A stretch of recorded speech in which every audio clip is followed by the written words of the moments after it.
जिस समय अमेरिका की धरती शिकागो में विश्व धर्म सम्मेलन चल रहा था, अन्य अन्य संस्कृतियों के लोग उस सभा में, उस सम्मेलन में उपस्थित थे। भारत का प्रतिनिधित्व करते हुए स्वामी विवेकानंद जी उस सम्मेलन में मंच पर विराजमान थे। मंच पर बैठे बैठे स्वामी जी की दृष्टि श्रोताओं के बीच में गई और श्रोताओं को देखते देखते स्वामी जी ने देखा मंच के ठीक सामने एक युवती, सुंदर युवती बैठी हुई है। उस युवती के रूप लावण्य को देख करके स्वामी जी की दृष्टि ठहर गई और अपलक उसे निहारने लगे। जब सभा का विसर्जन होता है, स्वामी जी अपने कक्ष में पहुंचे तो भोग भूमि में पलने वाली उस युवती के मन में विकृति पैदा होती है। उसने सोचा कि लगता है स्वामी विवेकानंद को मुझसे प्रेम हो गया है, लव हो गया है, चलो इसका लाभ उठाते हैं।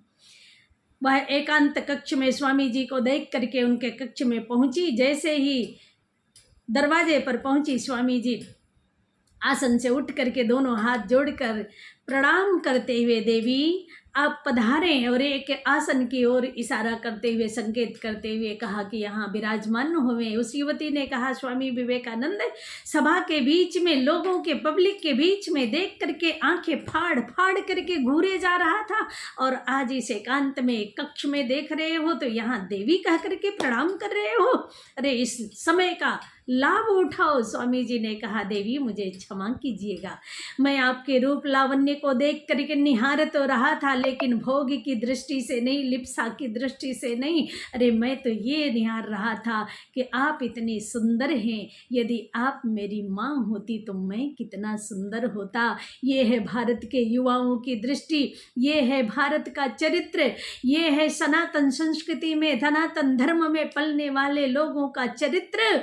जैसे ही स्वामी जी के मुख से ऐसा निकला, उस युवती ने स्वामी जी से प्रभावित होकर के, उनके जीवन चरित्र से प्रभावित होकर के, आचरण से प्रभावित होकर के तुरंत उनकी शिष्या बन करके भारत दर्शन करने के लिए चली आई कि जिस भारत का युवा, जिस भारत का नौजवान इतना चरित्रवान हो सकता है, उसके विचार इतने सुंदर हो सकते हैं, वह भारत कितना सुंदर होगा।